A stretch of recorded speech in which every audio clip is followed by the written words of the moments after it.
Le point qui différencie Python, c'est en fait sa communauté, qui est une communauté qui est assez riche et dynamique, sur laquelle toutes les décisions qui sont prises sont sur la place publique. Et surtout, c'est une communauté qui a vraiment des procédures très éprouvées, et pour moi, c'est une garantie que le logiciel évolue de manière cohérente.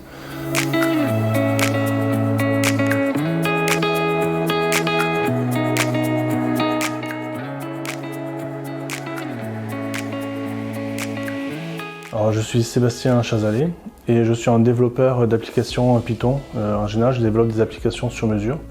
J'ai découvert Python il y a à peu près une quinzaine d'années, où j'ai été positionné sur une mission d'expert Python en n'ayant jamais entendu parler du langage. C'est les joies d'être un nouveau diplômé dans une SS2I.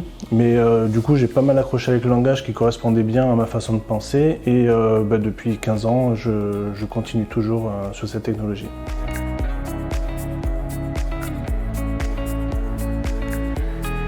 Alors, le premier livre s'appelle Les fondamentaux du langage et le second s'appelle Traitement de données et techniques de programmation. Le premier concerne le langage Python lui-même et le second, ce qu'on peut faire avec. Dans le détail, dans le premier livre, on va étudier le langage Python lui-même, quels sont ses types de données, quels sont les modules qui sont essentiels de connaître, tout ce qui est algorithmique. On va voir la programmation fonctionnelle, la programmation orientée à objet, et puis à la fin, on termine avec un certain nombre de tutoriels qui permettent d'avoir des cas concrets, comment créer une application console, une application graphique ou une application web.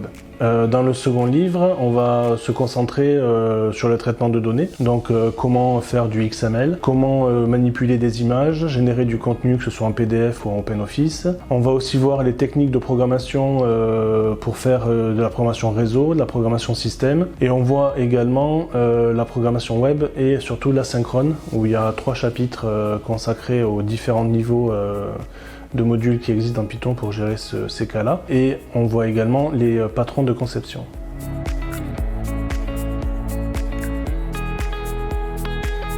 Alors, le premier livre s'adresse à tous les publics. L'idée, c'est qu'effectivement, même lorsqu'on n'a jamais développé ni en Python ni dans aucun autre langage, on a toute la matière nécessaire pour vraiment comprendre comment fonctionnent les techniques de programmation et comment on peut les appliquer à Python.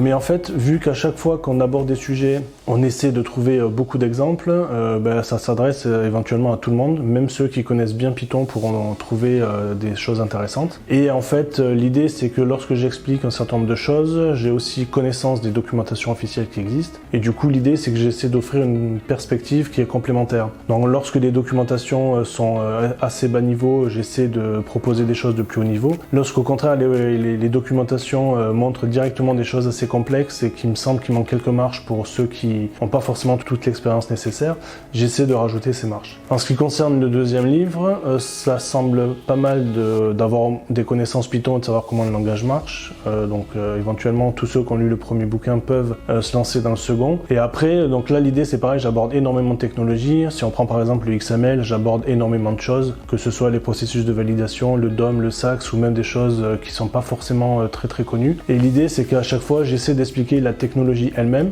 en dehors du Python, donc comment le XML fonctionne par exemple. Et puis j'essaie aussi d'expliquer comment on peut l'utiliser avec Python et comment on peut l'intégrer.